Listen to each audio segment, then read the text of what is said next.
एक दिवसीय साप्ताहिक प्रोग्राम में आप सभी भक्तों का हार्दिक स्वागत है। और विशेष रूप से आज जो यहाँ पर बैठे हैं, बड़े तपस्वी कहें, सौभाग्यशाली कहें या भौतिक भाषा में अभागे कहें, क्योंकि आज की तारीख में जो राजस्थान जा रहा है वो अपने आप को सबसे बड़ा सौभाग्यशाली समझ रहा है। और जिसके पास ट्रेन का टिकट है कंफर्म, वो तो स्टेशन पसीना छोड़ा करके चलता है जैसे बहुत बड़ी जंग जीत के आया है। निश्चित रूप से यहाँ पर बैठा हुआ प्रत्येक व्यक्ति, अगर भागवतम की भाषा में कहा जाए तो बहुत सौभाग्यशाली है, क्योंकि हम भगवान श्री कृष्ण के उन दिव्य कथाओं को श्रवण करने के लिए यहाँ पर एकत्रित हुए हैं।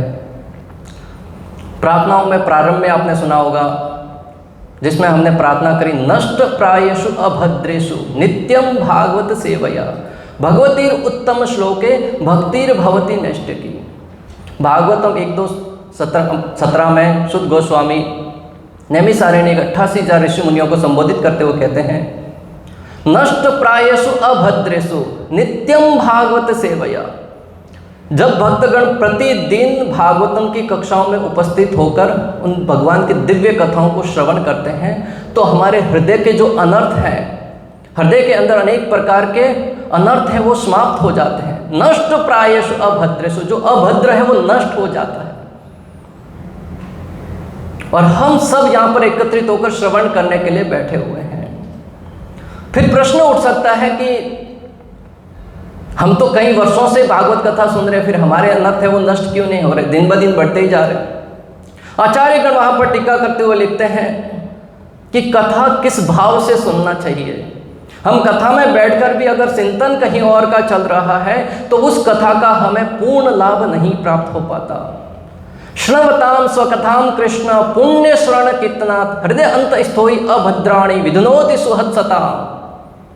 भागवत 1-2-17 में 16 में शुद्ध गोस्वामी कहते हैं कि श्रवताम स्वकथाम कृष्ण, जब भगवान श्री कृष्ण की दिव्य कथाओं के विषय में हम सुनते हैं तो हमारे हृदय के अंदर अनर्थ है वो समाप्त हो जाते हैं। ये दोनों श्लोक में शुद्ध गोस्वामी इस बात को स्पष्ट करते हैं कि कथा सुनने का कितना महत्व है।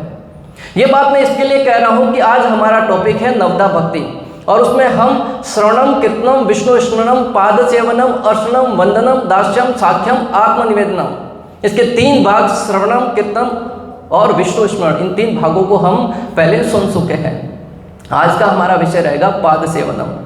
तो सर्वप्रथम पहले थोड़ा सा हम उसको स्पर्श करते हुए आगे बढ़ते हैं पाद सेवनम तक पहुंचने से पहले कि श्रवणम, सुनने का कितना महत्व है। जब हम किसी व्यक्ति विशेष के बारे में श्रवण करते हैं, सुनते हैं, तो उसके प्रति प्रेम जागृत होता है और उसका गुणगान करने का हृदय में आनंद आता है। भले वो भौतिक जगत का व्यक्ति हो या आध्यात्मिक जगत, कोई भी व्यक्ति हो, उसके बारे में जब तक सुनेंगे नहीं तब तक उसके प्रति प्रेम नहीं जागृत होगा। तो भगवान के बारे में भी सुनना महत्वपूर्ण है। जब सुनेंगे तो हृदय में कीर्तन करने का भाव जागृत होगा। और कीर्तन की वास्तविक परिभाषा महाप्रभु ने बताई। हमारा वैसे तो सनातन धर्म कई हजार कई करोड़ों वर्षों से चला आ रहा है, और हम सब राजस्थान की पुण्य धरा पर जन्म लिए, और वहाँ पर सात्विकता, शुद्धता, भगवान के प्रति सहज ही समर्पण का भाव रहता है। परंतु कीर्तन, हम कई सभाएं भी आयोजित करते हैं, एक शाम गौ माता के नाम, एक शाम केतला जी के नाम, एक शाम गोगा जी के नाम, अनेक प्रकार के सभाएं संबोधित करते हैं या आयोजित करते हैं। और अभी भी कई प्रकार के सभाएं आयोजित होगी गांव में, परंतु उस सभा में हम करते क्या है? आप देखेंगे पत्रिका में भी लिखा रहता है, गायक कलाकार का नाम रहता है, अनेक प्रकार के स्टेज परफॉर्मेंस के नाम लिखे रहते हैं, परंतु वहाँ पर कीर्तन नहीं होता। और जब तक कीर्तन नहीं होगा हृदय के अनर्थ समाप्त नहीं होंगे। और महाप्रभु ने उसी कीर्तन को हमारे सामने प्रस्तुत किया कि कलयुग का युग धर्म क्या है, हरिनाम संकीर्तन है।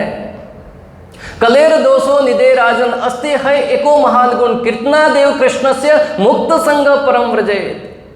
कलयुग में व्यक्ति अनेक प्रकार के यज्ञ, होम हवन, सभाएं, अनेक प्रकार के आयोजन करने के बाद भी हृदय के अंदर की जो आशाएं हैं, आकांक्षाएं हैं, वो समाप्त नहीं होगी। जब तक वो कीर्तन नहीं करेगा। और इस जगत के अन्य कार्यों में त्रुटियां होने की संभावना अधिक होती है। मंत्र तस्तंत्र तत्सिद्रम देश काल हर्व स्तुता सर्व करोति निसिद्रम अनुसंकीर्तनम त्वः। हम यज्ञ करते हैं, उसमें अनेक प्रकार की वस्तुओं में त्रुटि हो सकती है। शुद्ध घी नहीं मिलेगा, शुद्ध सामग्री नहीं मिलेगी, सब कुछ शुद्ध मिल गया तो शुद्ध मंत्र उच्चारण करने वाला ब्राह्मण मिलना मुश्किल है, तो वो यज्ञ पूर्ण नहीं माना जाता। दान देंगे, उसमें भी दान देने के बाद भी हमारी वहां पर कि मेरे पैसे का सदुपयोग हो रहा कि नहीं। दान का अभिप्राय क्या है? जो दान दिया उसके बाद हमारा उससे कोई संबंध नहीं। हम तो सालों सालों तक खींचते रहते कि यहाँ पर मैंने इतना दान किया, उसका सदुपयोग हुआ कि नहीं, उपयोग हुआ कि नहीं। दान से अभिप्राय दिया, उसको फिर भूल जाना है। वो कहाँ, पहले आप सुनिश्चित कीजिए कि कहाँ देना है, देने के बाद फिर हमें उस पर ज़्यादा चिंतन नहीं करना है। सत प्रति से दिया गया दान ही आपको कल्याण के मार्ग पर ले जाएगा। अन्यथा मन में जब दान दिए हुए पैसे के विषय में चिंतन चलता रहेगा तो जिसको दिया उसका भी भला नहीं होगा और जो दे रहा है उसको भी पुण्य प्राप्त नहीं होगा। परंतु ये सारी विद्या हम सब जानते हैं, तो महाप्रभु ने हमें कहा मंत्र तस्तंत्र तत्सिद्रम देश काल हर्षत। सारे कार्य करने में त्रुटि हो सकती है, परंतु जो कीर्तन है उसको किसी भी रूप में, किसी भी परिस्थिति में, किसी भी स्थिति में उसका नाम जप करें, कोई अपराध नहीं लगेगा, पूर्ण लाभ प्राप्त होगा। मुझे स्मरण हो रहा है, महेंद्र प्रभु एक बार यात्रा में आ रहे थे ट्रेन में, तो किसी माता जी ने पूछा कि आप नाम जप कर रहे हैं, किसी भी समय जप कर सकते हैं क्या इसका? उन्होंने बहुत ही सुंदर उत्तर दिया था उन माता जी को कि जो नाम जप है उसको किसी भी रूप में, किसी भी स्थान पर नाम जप किया जा सकता है। हनुमान जी का दृष्टांत देकर उन्होंने बहुत सुंदर समझाया था। मैं आपको जो बताना चाहता हूं कि हरिनाम की महिमा अनंत गुना है। हम कई यात्राएं निकालते हैं, यात्रा पर जाते हैं, कई घंटों का सफर करके वहां जाकर भी भीड़ भाड़ में अनेक प्रकार की त्रुटियां ही देखते हैं, मंदिर की व्यवस्था को ही कोसते हैं, परंतु महाप्रभु ने जो हरिनाम की विधि दी है उसमें हम ज़्यादा संलग्न नहीं हो पाते, जो कि कल्याण का कार्य है। तो श्रवण करेंगे, उसके बाद हमारे अंदर कीर्तन करने की भावना जागृत होगी और कीर्तन के बाद निरंतर स्मरण होगा। स्मर्तव्यो सततम विष्णु विस्मर्तव्यो न जातु सिद्ध सर्व विधि निषेध श्योरित योरेव किम करह। प्रहलाद महाराज कहते हैं कि निरंतर भगवान श्री विष्णु का स्मरण करना चाहिए, एक क्षण के लिए भी विस्मरण नहीं होना चाहिए।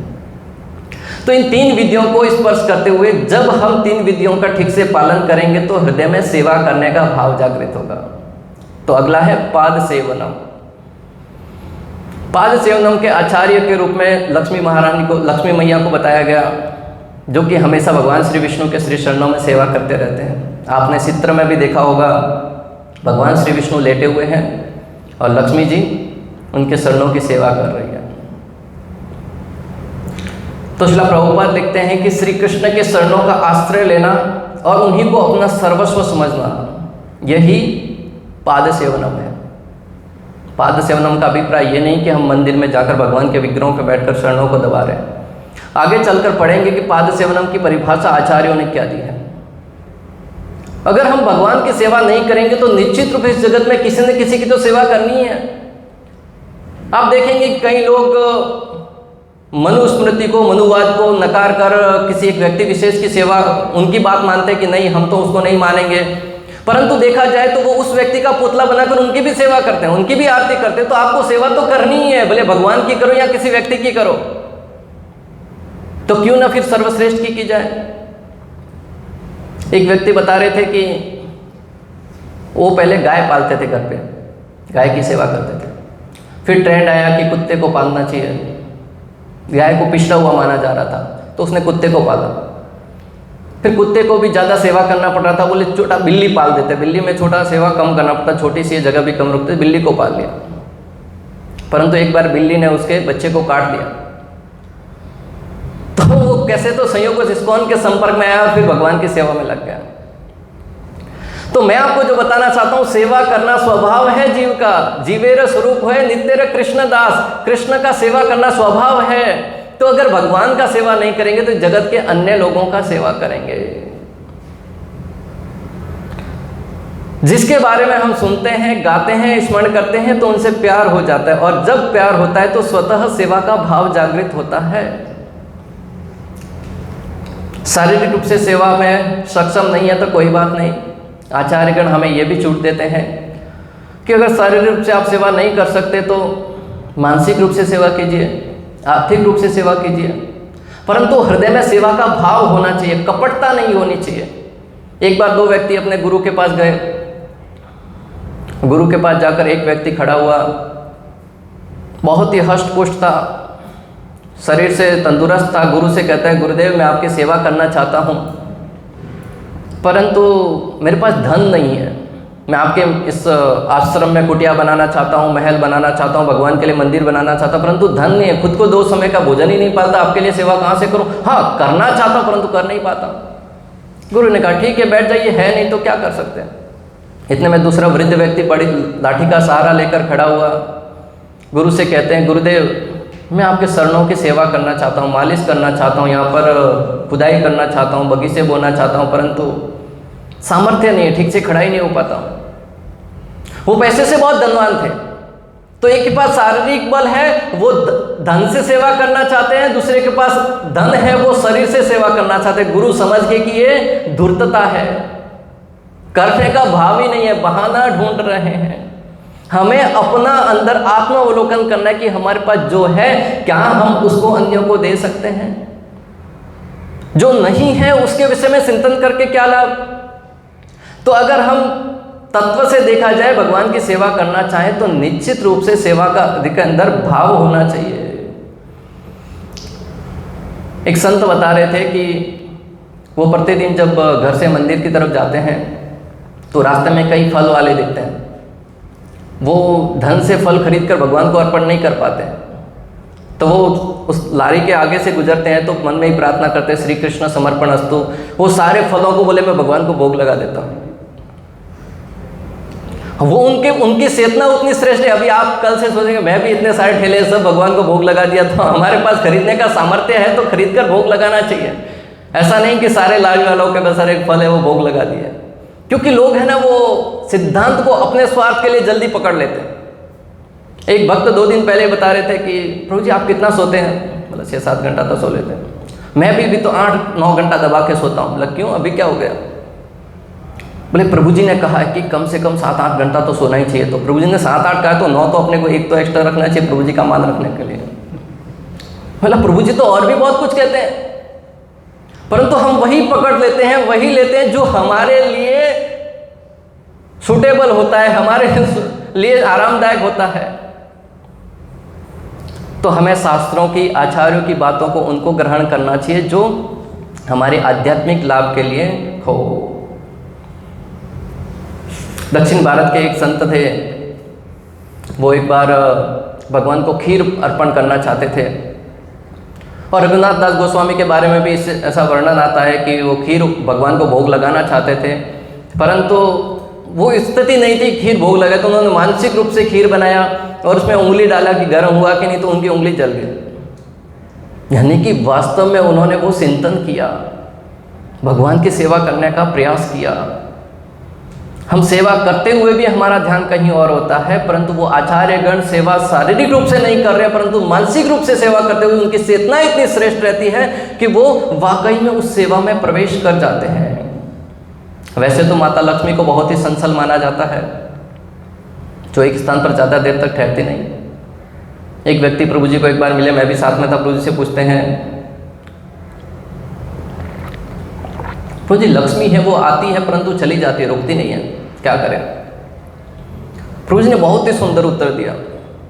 बोले लक्ष्मी जी हमेशा कहाँ रहती है, आपने कहीं देखा होगा तो?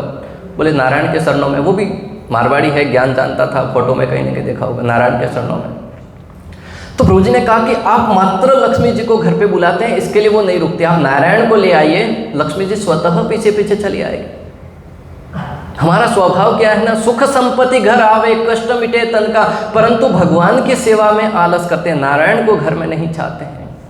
और आचार्यगण कहते हैं जब लक्ष्मी जी को अकेले बुलाते हैं तो वो उल्लू पर सवार होकर आती है, और जब उल्लू पर सवार होते आती है तो लोगों को रात को दिखता है, रात को जागते हैं क्लब में जाकर अनेक प्रकार। और जब भगवान के साथ आते हैं तो गरुड़ पर विराजमान होकर आते हैं भगवान के साथ, और गरुड़ के पंखों से सामवेद की ध्वनि निकलती है, वो पूर्ण रूप से हृदय को शुद्ध करने वाली है। अतः भगवान को, लक्ष्मी जी को भगवान के साथ बुलाना चाहिए। आपको राज की बात बताऊं, लक्ष्मी जी को भी एक भक्त है उससे ईर्ष्या होती है। कौन है बताइए? यस ब्रो, शेषनाग नहीं, भगवान के शरणों की सेवा करने के लिए इच्छा होती है कि भगवान के शरणों वो मेरे से ज्यादा रहते। हाँ, तुलसी महारानी से उनको ईर्ष्या होती है कि फिर भी लक्ष्मी जी तो कभी भक्तों ने प्रेम से बुला दिया दीपावली को कि लक्ष्मी जी घर आ जाइए, अच्छे से पूजा कर दिया, तो वो उनको जाना पड़ता है। तुलसी जी हमेशा भगवान के शरणों में स्थित रहती है, सेवा में समर्पित रहती है, तो लक्ष्मी जी को भी ईर्ष्या होती है। श्रील प्रभुपाद भागवतम के एक श्लोक में तात्पर्य में लिखते हैं कि ईर्ष्या का भाव प्रत्येक व्यक्ति के अंदर होता है, लक्ष्मी जी के अंदर भी है, वो भी तुलसी जी से ईर्ष्या करती है। तो जीव का स्वभाव सेवा करना है। जैसा मैंने कहा कि हम अगर भगवान की सेवा नहीं करें तो इस जगत के जीवों की सेवा करेंगे, परंतु शास्त्रों के अनुसार अगर हम भगवान की सेवा में लगेंगे, यज्ञार्थात् कर्म अन्यत्र लोको अयम कर्म बंधन तदर्थम कर्म कौन्तेय मुक्त संघर्ष महाशरेत। गीता 3.9 में भगवान श्री कृष्ण कहते हैं कि जब हम उन भगवान श्री कृष्ण के लिए यज्ञ रूप में कार्य करेंगे, कर्म करेंगे, तो वो हमारे कार्यों को भक्ति में बना देंगे। और अगले श्लोकों में 3 अध्याय में बहुत ही सुंदर भगवान वर्णन करते हैं कि ये सारे के सारे संततियों को जब रचा तो देवताओं को भी रचा, जीवों को भी रचा, मनुष्यों का भी उत्पत्ति हुआ। तो देवताओं के लिए यज्ञ विधि का निर्माण किया गया कि देवताओं के लिए यज्ञ करो और उससे आपको पूर्ण लाभ प्राप्त होगा, देवता भी प्रसन्न रहेंगे, मनुष्य भी प्रसन्न रहेंगे। परंतु जब हम देवताओं की वस्तुओं को देवताओं को अर्पण किए बगैर स्वीकार करते हैं ना, तो हम छोर कहलाते हैं, और चोरी करने वाला व्यक्ति कभी सुखी नहीं रहता। और आगे आने वाले श्लोकों में भगवान इस बात को और स्पष्ट करते हैं कि जब हम भगवान श्री विष्णु श्री कृष्ण की सेवा करते हैं तो सारे सहायक देवता हैं उनकी सेवा स्वतः हो जाती है। तो क्रम के अनुसार जब व्यक्ति निचले स्तर पर होता है तो वो उसकी श्रद्धा कमजोर होती है, वो अनेक देवी देवताओं की सेवा करते हुए अपने शारीरिक लाभ है, अपने भौतिक लाभ है, अपने कर्म के लाभ है वो प्राप्त करने के लिए प्रयास करता है। परंतु जैसे जैसे वो उत्तरोत्तर प्रगति करता है उसकी श्रद्धा है वो प्रगाढ़ होती जाती है, और जब प्रगाढ़ श्रद्धा होती है तो उसके लिए एक ही ध्येय होता है, एकमात्र भगवान श्री विष्णु श्री कृष्ण।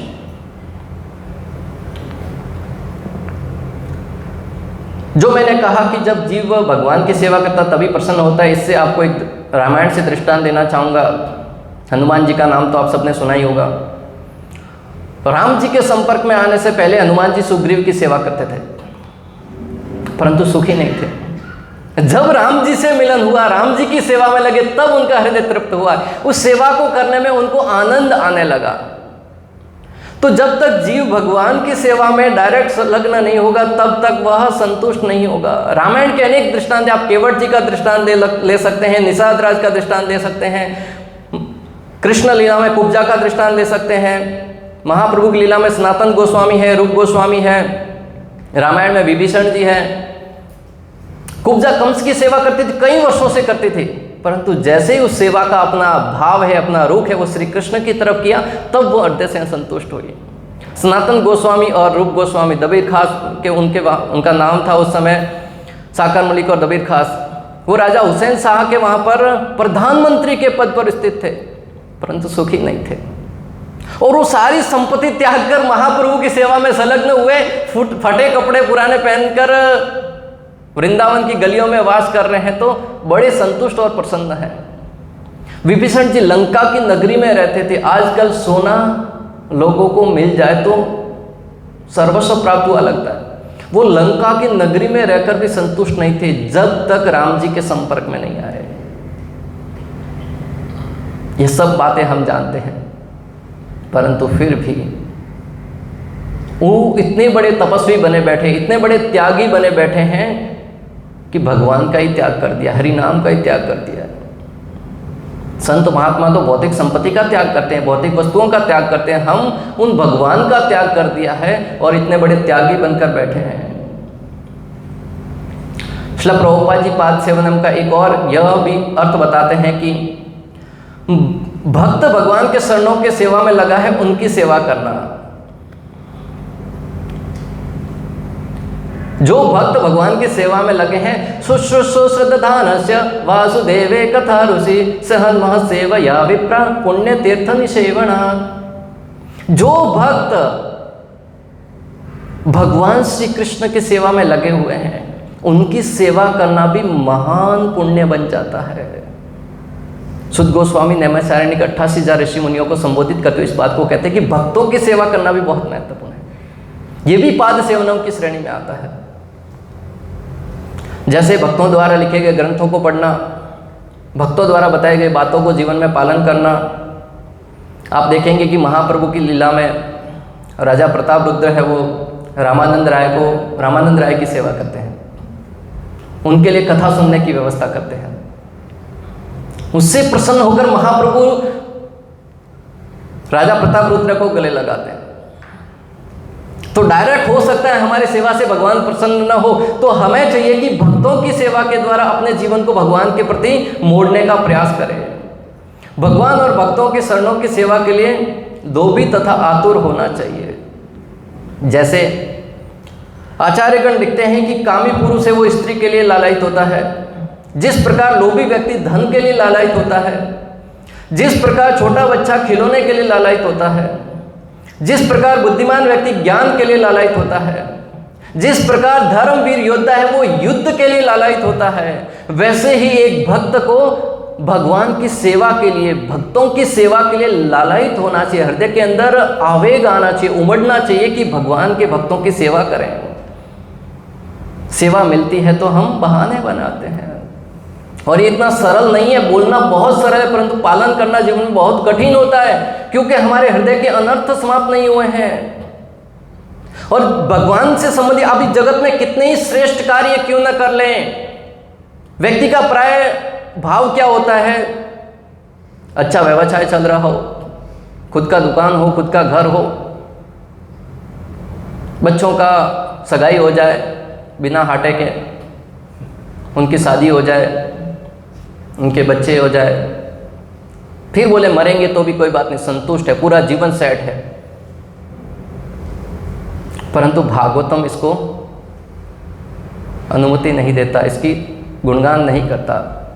धर्म स्वनुष्ठितः पुंसा विश्वक्षेन कथासु यः न उत्पद्यति यदि रतिम श्रम एव ही केवलम। भागवतम 1:8 में सुद गोस्वामी कहते हैं कि धर्म स्वनुष्ठितः पुंसा विश्वक्षेन कथासु यः, अगर आपके जीवन में सारे कार्य परिपूर्ण कर दिए परंतु उस विश्वक्षेन, उस परम पुरुषोत्तम भगवान श्री कृष्ण के प्रति रुचि उत्पन्न नहीं हुए, रति उत्पन्न नहीं हुए कथाओं के प्रति, तो श्रम एव ही केवलम, मात्र और मात्र श्रम है।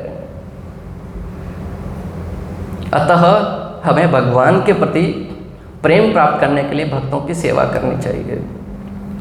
जैसे पैरों से चलकर भगवान के मंदिर का, गिरिराज जी का परिक्रमा करना, धाम में वास करना, तुलसी महारानी की सेवा करना, महान आचार्यों की समाधि का परिक्रमा करना, गंगा जी यमुना जी में स्नान करना, ये सारे कार्य पाद सेवनम की श्रेणी में आते हैं, परंतु सारे शास्त्र उन्मुक्त होने चाहिए।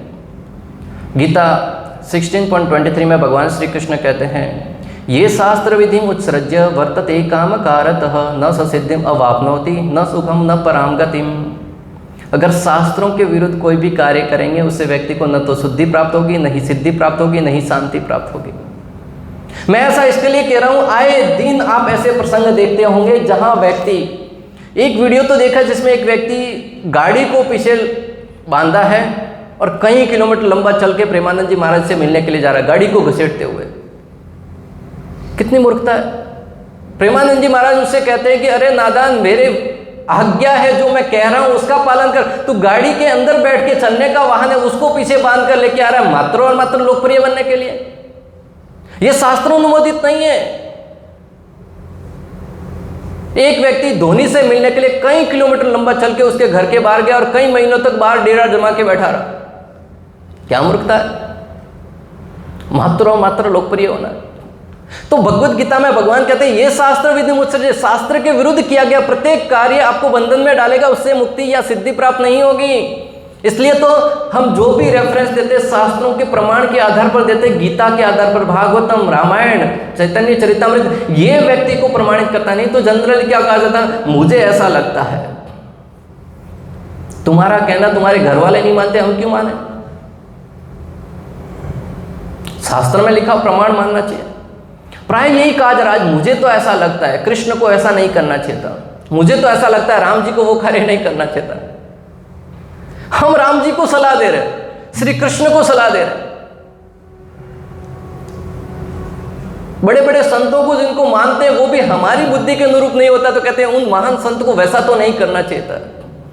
तब मुझे मन में विचार आता है कि व्यक्ति का स्वभाव है कि उसके मन के अनुकूल, उसकी भावनाओं के अनुकूल कार्य जब तक होता है तब तक वो व्यक्ति उसका प्रिय बना रहता है, उसका वो सेवा करता है। परंतु जैसे ही हमारी स्थिति के विपरीत होने लगता है तब व्यक्ति का भाव है वो बदल जाता है। अतः इस जगत में किसी भी व्यक्ति से सुख की आशा रखना मूर्खता है। भगवान के विग्रहों की सेवा करना भी पाद सेवनम है।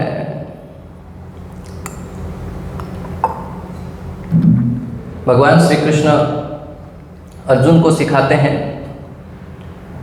आप देखेंगे महाभारत युद्ध से पहले भगवान श्री कृष्ण अर्जुन को शिव जी की सेवा के लिए भेजते हैं। और जब अर्जुन भगवान भोलेनाथ को प्रसन्न करने के लिए एक मिट्टी का शिवलिंग बनाते हैं, उसके ऊपर फूल अर्पण करते हैं, वो सारे फूल भगवान शिव जी के सर पर अर्पित होते हुए देखे जाते हैं। हम शिवलिंग पर दूध चढ़ाते हैं तब हमारे अंदर वो श्रद्धा इतनी प्रगाढ़ नहीं होती कि वो शिव जी स्वयं स्वीकार करें, परंतु अर्जुन ने उस भाव से अर्पण किया कि शिव जी उसको स्वीकार कर रहे थे। तो भगवान के विग्रहों की सेवा करने का भी महत्व है और स्वयं भगवान श्री कृष्ण इस बात को प्रमाणित कर रहे हैं। भगवान के चरणों का ध्यान पूर्वक दर्शन करना भी पाद सेवनम है।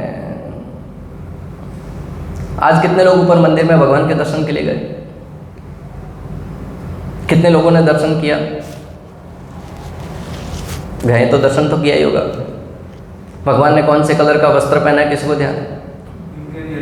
Thank you. भगवान के चरणों में पायल कौन से कलर की है, हमें ध्यान है? फूलों की। Thank you. क्योंकि मैं अच्छे से दर्शन करके आया तो मैं पूछ रहा हूँ।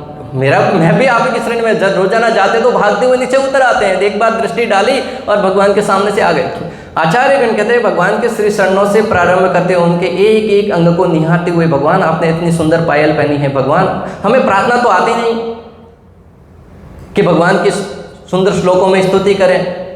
ईश्वरः परम कृष्ण सच्चिदानंद विग्रह अनादिर आदिर गोविंद सर्व कारण कारणात् चिंतामणि प्रकरचद्मशुकल्प वृक्षः लक्षावृतेषु सुरभिरभिपालयन्तं लक्ष्मी सहस्त्र शतसंभ्रसेव्यमानं गोविंदमादि पुरुषं तमहं भजामि।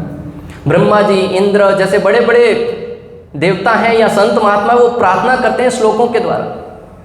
और आचार्यगण कहते हैं हमें भी प्रतिदिन एक श्लोक सीखना चाहिए और भगवान के सामने जाकर गाना चाहिए भगवान की प्रसन्नता के लिए। अगर वो श्लोक नहीं आता है तो भगवान के चरणों में क्या पहना है, भगवान ने करगनी में क्या पहना है, नाभि में क्या पहना है, भगवान के मुखमंडल पर कैसा स्वरूप है, भगवान की लालिमा कितनी सुंदर है, पगड़ी पर क्या पहना है, कौन से फूल लगे हुए हैं, एक एक अंग को निहारना चाहिए और उसकी स्तुति करनी चाहिए, उनकी महानता का हमें बखान करना चाहिए। ये भी पाद सेवनम है।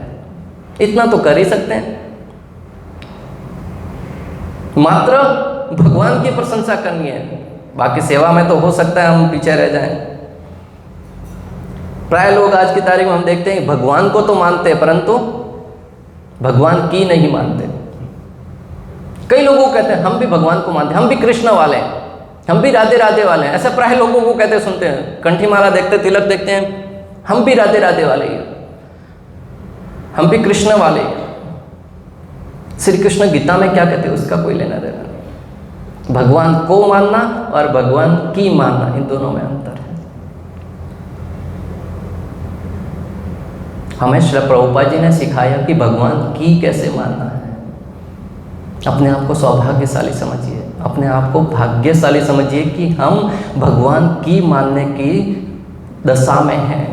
अन्यथा इस जगत के लोग भगवान को तो मानते हैं, जय श्री राम का नारा भी लगाते हैं, परंतु उस श्री रामचंद्र के आदर्शों को जीवन में पालन करने से चूक जाते हैं। रामायण हो, महाभारत हो, उसको भी मनोरंजन की दृष्टि से ही देखते हैं। कोई भी प्रसंग सामने आया उसको देखते बड़ा मजा आ रहा है। कितने लोग इस्कॉन में आने से पहले भले रामायण महाभारत हर एक ने देखी होगी, परंतु उससे कुछ सिद्धांत सिखाओ। आचार्यों ने इस्कॉन के जो अनेक संत हैं उन्होंने एक एक पात्र को निकाल कर कि इससे क्या सिद्धांत, पिछले 2-3 वीक पहले प्रभु जी कथा कर रहे थे, उन्होंने कितना सुंदर एक एक रामायण के प्रसंग से कितना सुंदर सिद्धांत सिखाया। महेंद्र प्रभु पिछली क्लास में जब क्लास दे रहे थे तो उन्होंने कृष्ण लीला से कितने सुंदर सिद्धांत सिखाए। नहीं तो हम भागवत कथा में भी जाते हैं पुण्य प्राप्त करने के लिए, सिद्धांत नहीं सीखते हैं, जीवन में पालन करने से चूक जाते हैं। हमें गुरु के आदेश अनुसार जीवन को पालन करना चाहिए, मात्र और मात्र गुरु को प्रसन्न करने के लिए, उनके सामने जिज्ञासा करने के लिए कि गुरु भी क्या याद रखेंगे, इसके लिए सामने नहीं जाना है। जैसा एक शिष्य अपने गुरु के पास जाता है, गुरुदेव मैं आपका शिष्य बनना चाहता हूँ। गुरु ने कहा ठीक है, आ जाइए, मेरे पास भी शिष्य नहीं है, कुछ सेवा कर लेना। तो गुरुदेव कुछ ज्ञान बताइए। गुरु कहता है ठीक है, रामायण पे चर्चा करेंगे। गुरुदेव रामायण तो सब पता है, कुछ ऊंचा, महाभारत पर चर्चा करें। महाभारत भी पता है, सब पता है, पूरा देख लिया मैंने, कुछ ऊंचा होना चाहिए। गुरु ने कहा गीता पे चर्चा करें। हाँ ये थोड़ा ठीक है, लेवल का बात है। तो गुरु ने पहले दिन श्लोक लिया, सर्वोपनिषदो गावो दुग्धा गोपाल नंदना पार्थो वत्स सुधीर भक्ता दुग्धम गीतामृत मेहता। 2 घंटा पूरा व्याख्यान दिया। अंत में गुरु ने कहा शिष्य कोई प्रश्न? शिष्य ने कहा प्रश्न तो वैसे तो आपने जितना समझाया उससे ज़्यादा मैं समझ गया, परंतु आपकी प्रसन्नता के लिए पूछ लेता हूँ। आपने जो गीता के श्लोक में कहा ना दुग्धा गोपाल नंदन, वो 2 गधे कौन है? दुग्धा, तो बोले 2 गधे कौन थे? गुरुदेव ने सर पे हाथ रखा, बोले एक तो तुम एक मैं। क्योंकि मैं समझा नहीं पाया, तू समझ नहीं पाया। आजकल के शिष्य गुरु के पास जाते तो यही प्रश्न, गुरुदेव मैं आपकी क्या सेवा कर सकता हूँ, मेरे पास इतना धन है, मैंने ये काम प्रारंभ किया, मैंने वो काम प्रारंभ किया है। गुरु को उससे कोई लेना देना नहीं। मुझे अक्सर वो विवेक बिंद्रा जी की बात स्मरण होती है, जब वो अपने गुरु गोपाल कृष्ण गोस्वामी महाराज के समक्ष जाकर कहते हैं गुरुदेव आपने कुछ वर्षों पहले मुझे आदेश दिया था कि आप इस क्षेत्र में कार्य कीजिए और अधिक से अधिक धन कमाइए। आज मेरे पास इतने वर्ल्ड रिकॉर्ड है, इतने गिनीज वर्ल्ड बुक में मेरा नाम दर्ज है। सारे अपनी व्याख्यान किया। विवेक बिंद्रा जी कहते हैं गुरुदेव ने कहा, मुझे लगा शाबाशी देंगे, बोले वाह बेटा वाह शिष्य, बहुत अच्छा कार्य किया। गुरुदेव ने कहा कृष्ण एक क्षण में छीन सकते हैं, ये उपाधियां एक ही क्षण में छीन सकते हो। आने वाले दिनों में आपने देखा उनके ऊपर लांछन लगे, सारे के सारे जो सम्मान करते थे उनके प्रति उनके मन में संशय का बीज बो दिया। तो इस जगत में जो भी उपाधियां हैं वो कभी भी भगवान दे सकते हैं तो ले भी सकते हैं। पाद सेवनम से अभिप्राय है गुरु और भगवान के आदेश के अनुसार सेवा करना। अगर वो सेवा साम्राज्य का भोग करने की हो, यानी कि उनको राज्य को चलाने की हो तब भी ठीक है, या उसका त्याग करने की हो तब भी ठीक है।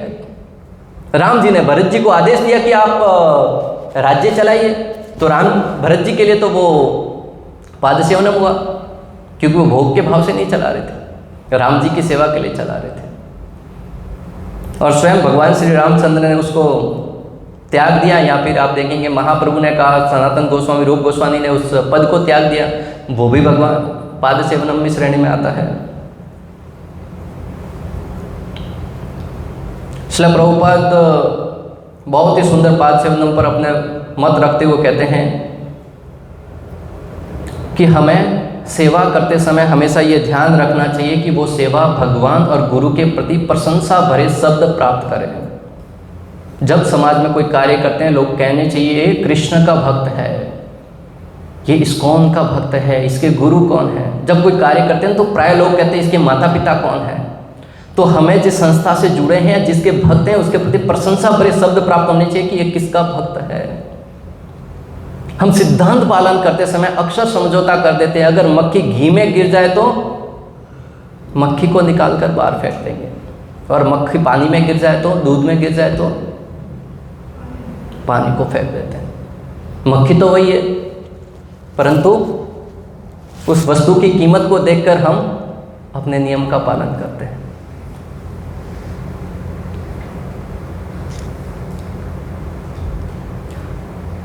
श्रील प्रभुपाद लिखते हैं कि पुस्तक वितरण करना भी पाद सेवनम है, हरिनाम संकीर्तन के लिए जाना भी पाद सेवनम है, प्रतिदिन मंदिर जाना भी पाद सेवनम है।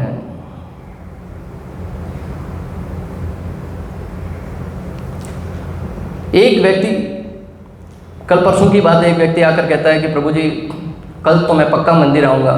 घर वाले भी सब गांव चले गए, अभी तो भक्ति का अंदर आवेश आ रहा है मंदिर आने के लिए। मेरे मन में संशय हुआ, मतलब प्रसाद के लिए आ रहे हैं प्रभु घर वाले गांव का इसके लिए, या फिर भक्ति उमड़ रही है, क्योंकि बनाने वाला घर पे कोई है नहीं तो मंदिर में जाकर पाएंगे। तो ये धूर्तता है कि अभी एक सामान्य व्यक्ति होकर मैं उसकी भावना समझ सकता हूँ, तो भगवान क्या अंदर से पूरा स्कैन नहीं करेंगे? क्या देखेंगे नहीं किस भाव से आया ये? जिस व्यक्ति को एक सामान्य सी बोलने की परिभाषा से व्यक्ति समझ जाता है, चोर व्यक्ति है ना, पुलिस के सामने जाके पुलिस समझ जाता है ये चोर है। आप कभी ड्राइविंग करते हो और लाइसेंस पास में नहीं है तो अंदर धड़कनें बढ़ती है। मैं अक्सर एग्जांपल देता हूँ, मैं एक बार जीवी गया था अंकल के साथ, तो जाते समय अच्छे से गाड़ी ड्राइव किया, परंतु आते समय पेट्रोल भरा रहा था, फिर पैसे निकालने के लिए जब से पैसे निकालो देखा लाइसेंस है ही नहीं पास में। तो उसके बाद घर तक पहुंचा तो जब भी हवालदार दिखता अंदर गुड़गुड़ होने लगता था, संशय हो रहा था कि कहीं पकड़ न ले, दूर से लाने का प्रयास करते थे। तो जब छोर होते हैं ना तो अंदर संशय का बीज बो ही जाता है। इसलिए भगवान की सेवा में हमें धूर्तता नहीं करना चाहिए।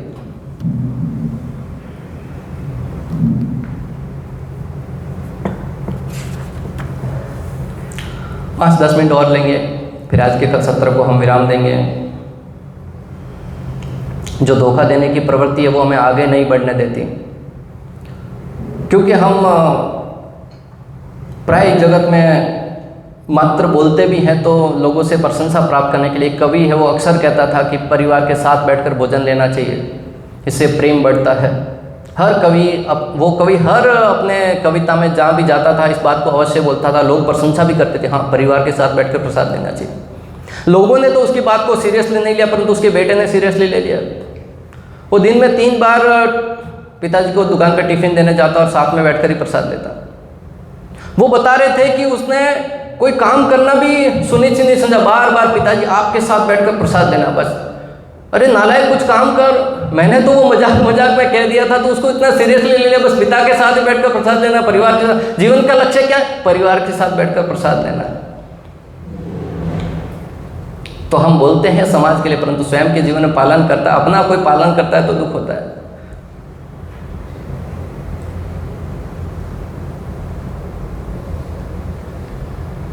आज की तारीख में लोग हैं वो, एक संत बता रहे थे कि धोखा खाने के लिए बेताब है, बस देने वाला चाहिए। हर क्षेत्र में देखिए धोखा खाने के लिए पूरा अपना बाहें फैलाए खड़े हैं कि आइए मुझे धोखा दीजिए। बोले वो धार्मिक अनुष्ठान के नाम पर हो, जल पिला दिया, इस जल पीने से आपके बीमारियां ठीक हो जाएगी। आचार्यों ने कहा हरिनाम का पान कीजिए, नहीं नहीं उसमें कुछ नहीं, जल पिएंगे, एक बोतल के ऊपर छोटा सा ढक्कन होता है, वो जल पिएंगे तो हमारी व्याधियाँ ठीक हो जाएगी। मोर पंख लगाएंगे तो ठीक हो जाएगा। कैंसर बीमारी क्या होगा? मोर पंख से ठीक हो जाएगा। उस व्यक्ति को पेट में दर्द होता है, डॉक्टर के पास जाता है जो मोर पंख खिला रहा है या पानी पिला रहा है, और तुमको पानी पिलाकर उसको। तो किसी ने बहुत ही सुंदर बात लिखी कि भाई इसको जहाँ पे पानी की सप्लाई होती है वहाँ बिठा दीजिए और उस पूरे पानी में मंत्र डाल देगा, तो जो भी पानी पिएंगे उसके सारी बीमारियाँ ठीक हो जाएगी। है ना मूर्खता? कितना आचार्य ने सही बात की, धोखा खाने के लिए लोग बेताब है, बस देने वाला चाहिए। कितनी सरलता से धोखा खा जाते हैं। पढ़े लिखे माताएं हैं वो भी कई बार किस प्रकार से फंस जाते हैं।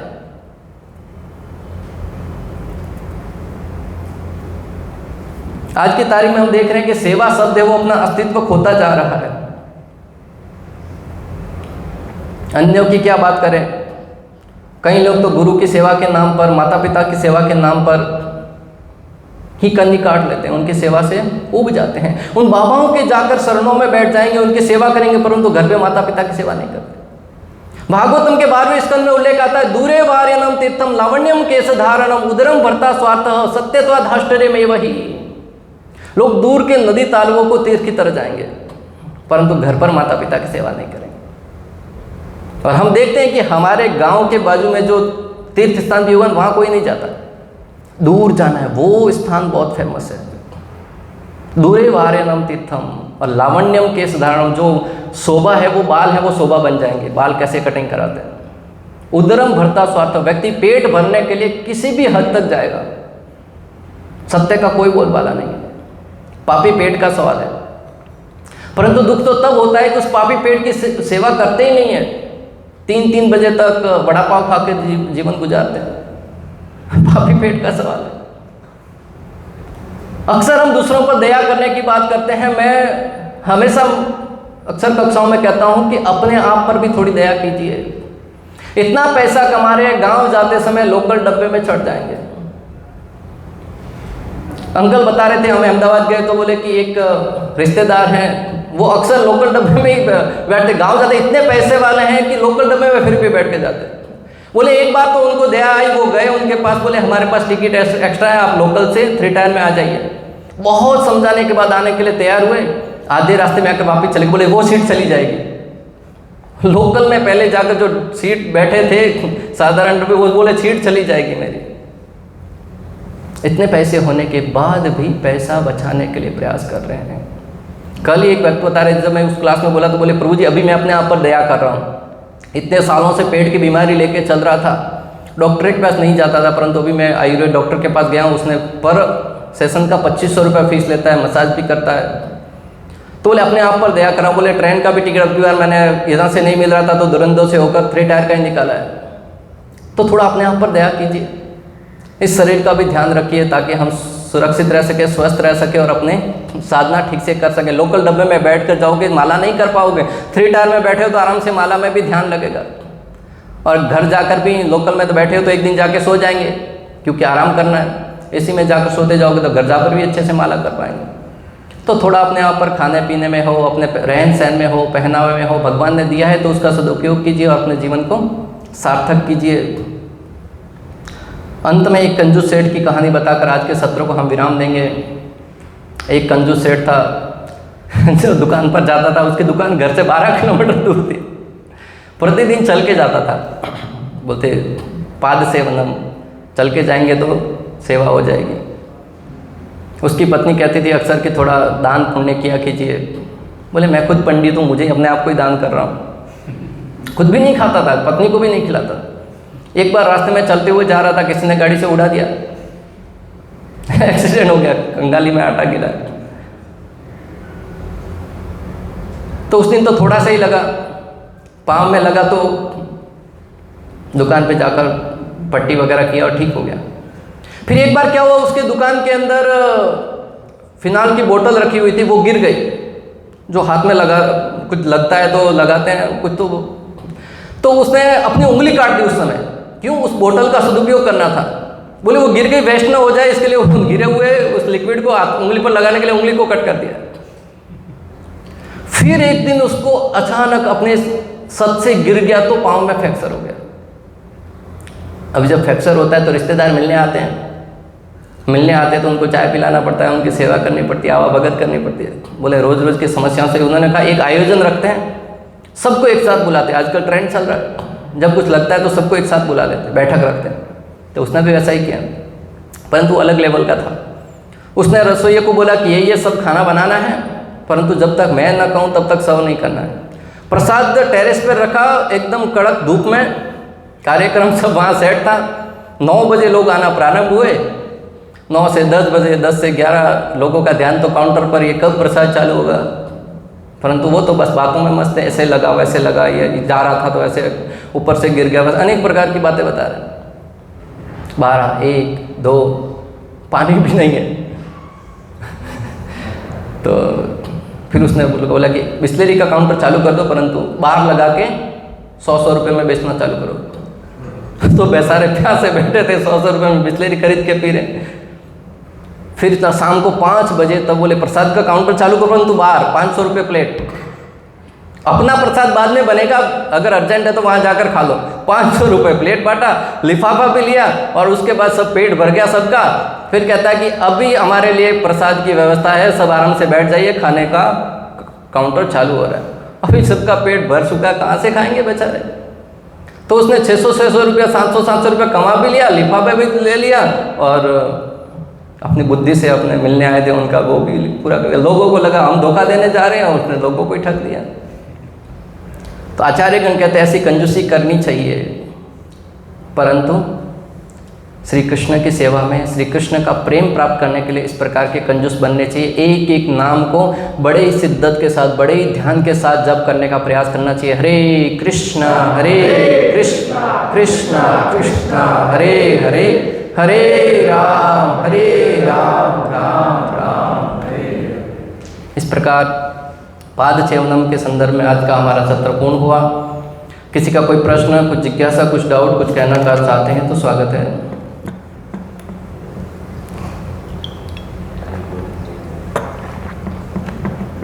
यस प्रभु जी, आपने बोला कि हम वही बातें लेते हैं जो हम वही सिद्धांत लेते हैं जो हमारे लिए सेटिस्फेक्शन हो। तो प्रभु जी, वो तो अच्छी बात है ना कि हम वही सेवा करें कि हमको जो सेटिस्फाई करे, तो हम उसमें और अच्छे से सेवा कर पाएंगे और हमारा एक्साइटमेंट है, हमारा रुचि है, तो अच्छे से सेवा करेंगे। वो तो अच्छी बात है। तो इस संदर्भ में मुझे एक कहानी याद आ रही है। एक व्यक्ति अपने गुरु के पास गया तो गुरु से कहा कि गुरुदेव शिष्य बना लो। गुरु ने शिष्य बना लिया। गुरु ने कहा कि बाहर देखो गाय खड़ी है, बारिश बहुत हो रहा है, उसको सही जगह बांध के आओ। गुरुदेव इस बद्ध जीव को खोलने का काम तो आपका है, बंधन से छुड़ाने का कार्य तो आपका है, मैं क्या कर सकता हूँ, मैं खुद बंधन में हूँ। गुरु गए, गाय को खोल के बांध के आए स्थान पर। थोड़ी देर बाद बोले कि शिष्य देख के आओ बारिश हो रहा है कि बंद हो गया। गुरुदेव ये बिल्ली आई है ना आपके पास अभी भी, उसके पीठ पे हाथ घुमाइए, सूखा है तो नहीं, बंद हो गई, गीला है तो बारिश हो रही। रात्रि का समय, गुरुदेव ने कहा सो रहे हैं, दिया बुझा दो। गुरुदेव आज ही के सत्र में आप ही ने तो कहा कि आंखें बंद करने से बाहर की बुराइयां नहीं दिखती। आंखें बंद कर दो, मैं भी बिस्तर में घुस गया हूँ, आप भी घुस जाए, दिया चलता रहेगा, अपने आप बंद हो जाएगा। फिर प्रातः काल हुआ। गुरुदेव ने कहा कि भगवान को भोग लगाया बेचारा, कल से कुछ खाया नहीं है, उसको पूछता हूँ, वैसे तो मना ही कर रहा है सेवा के लिए, परंतु खाएगा तो पूछ लेता, लड्डू खाएगा? कल से तीन आपके आदेशों का उल्लंघन कर चुका हूँ, चौथा उल्लंघन करो तो नरक में जाऊँगा, खा लेता हूँ। आपसे पूछता हूँ कि क्या ऐसी सेवा उसकी मनोवृत्ति, उसका प्रगति करवाएगी या अधोगति की तरफ ले जाएगी? मेरे कहने का अभिप्राय यह है कि उस सेवा को निश्चित रूप से सुनना चाहिए जो हमारे स्वभाव के अनुसार हो, परंतु उसमें भोग वृत्ति न हो। वास्तव में सेवा, ये कोई तो एक सेवा ऐसी रखनी चाहिए जिसमें सेवा का वास्तविकता हो। 9 घंटे सोना कोई सेवा नहीं है, उनका आदेश का पालन करना मात्र इंद्रिय तृप्ति है। परंतु दूसरी तरफ की सेवा करना, वो सेवा का भाव अगर गुरु को प्रसन्न कर रहा है, आचार्यों को प्रसन्न कर रहा है, भगवान के मन्यागान कर रहा है, तो वो वास्तविक सेवा है।